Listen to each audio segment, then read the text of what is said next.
Hello everyone, అందరూ ఎలా ఉన్నారు? బాగున్నారా? సో అందరూ బాగుండాలని చెప్పేసి మీకు ఇవాళ ప్రోటీన్ పౌడర్ ఎలా చేయాలో చూపిస్తాను.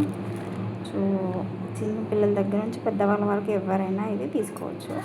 సో నేను ప్రాసెస్ స్టార్ట్ చేస్తున్నాను. ఫస్ట్ మనం పెసర్లు తీసుకున్నాం, ఒక హాఫ్ కప్ పెసర్లు తీసుకున్నాము. లైట్గా రోస్ట్ చేసుకోవాలి.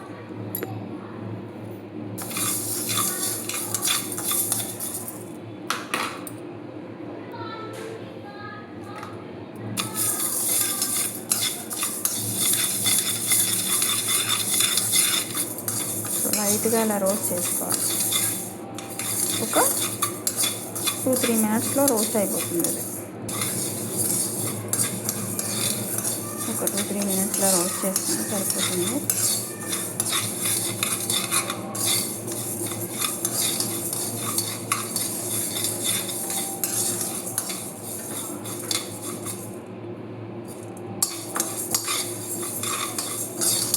మంచి అరోమా వస్తుంది. అప్పుడు మనం దీన్ని రోస్ట్ బాగా అయినట్టు అనమాట. అప్పుడు దీన్ని తీసేయచ్చు. అప్పుడు మనకు రోస్ట్ అయినట్టు తెలుస్తుంది అన్నమాట. బాగా రోస్ట్ చేసుకోవాలి. ఇప్పుడు ఇది రోస్ట్ అయ్యాయి. నేను ఇది బౌల్లోకి షిఫ్ట్ చేసుకున్నాను. అదే కప్తో మనము half cup same quantity soya beans తీసుకున్నాను. ఇవి కూడా లైట్గా రోస్ట్ చేసుకోవాలి. ఇవి కూడా లైట్గా రోస్ట్ చేసుకోవాలి మనం.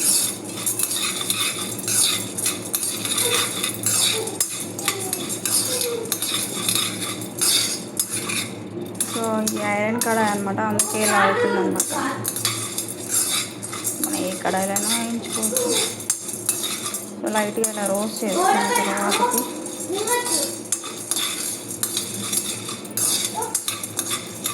ఒక్కొక్కరు ఒక్కొక్క మెథడ్లో చేస్తారు. యాక్చువల్గా ప్రోటీన్ పౌడరు కొంతమంది ఓన్లీ డ్రై ఫ్రూట్స్ యూస్ చేస్తారు, కొంతమంది ఓన్లీ ఇలా పెసలు సోయా ఇవి తీసుకొని చేస్తారు. నేను రెండు మిక్స్ చేసి చేస్తున్నాను. టేస్ట్ బాగుంటుంది, హెల్త్ కూడా చాలా మంచిది. ఇవి రోస్ట్ అయ్యాయి, వీటిని షిఫ్ట్ చేసుకున్నాం. ఒక హాఫ్ కప్ ఇవి పూల శనగలు అంటారు. సో పూల శనగలు హాఫ్ కప్ తీసుకున్నాను. ఇవి కూడా లైట్గా రోస్ట్ చేసుకోవాలి. ఒక 2 మినిట్స్ ఆల్రెడీ రోస్టెడ్ ఉంటుంది.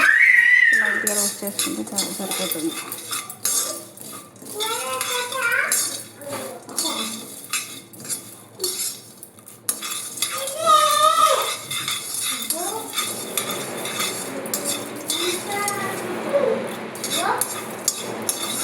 సో దీన్ని ఎలా తీసుకోవాలో కూడా నేను చెప్తాను. లాస్ట్ వరకు వీడియోస్ చూడండి, నేను చెప్తాను ఎలా తీసుకోవాలో. లైట్గా రోస్ట్ అయిపోయింది. ఇది మసాలా తీసుకున్నాను, ఫుల్ కప్ తీసుకున్నాను. ఇవి కూడా లైట్గా రోస్ట్ చేసుకోవాలి. ఫుల్ మసాలా ఒక 5 మినిట్స్లో రోస్ట్ అయిపోతుంది. ఇది కూడా సో ఏం లేదండి, అన్నీ రోస్ట్ చేసుకొని పెట్టుకుంటా. ఒక 15 మినిట్స్లో మీకు పౌడర్ రెడీ అయిపోతుంది.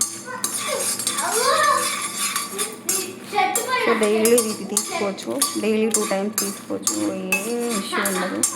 మనం ఈ పిల్లలకైతే రోజు కావాల్సిన ప్రోటీన్ కోసం మనము అవి ఇవి ఆ ఫుడ్ ఈ ఫుడ్ అంటే దాంట్లో సగమే తింటారు. సో ఇది ఒక్కటి తీసుకుంటే చాలు, మనకి డేకి కావాల్సిన ప్రోటీన్ వచ్చేసింది. ఇది ఒక 2 టైమ్స్ తీసుకోవాలి, సరిపోతుంది.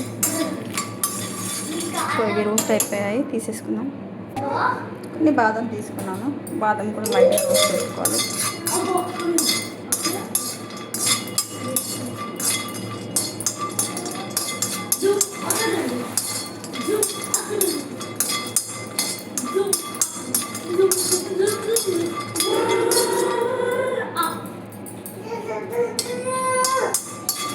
సో బాదం కూడా లైట్గా రోస్ట్ చేసుకుంటే చాలు. రోస్ట్ అయిపోయిన బాదం కూడా. సో ఇప్పుడు మనం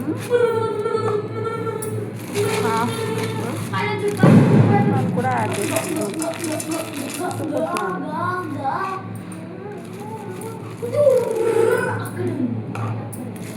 పుట్నాలు కూడా యాడ్ చేసుకున్నాము. సో దీంట్లో మనం ఇప్పుడు వాల్నట్ కూడా యాడ్ చేసుకుంటాం.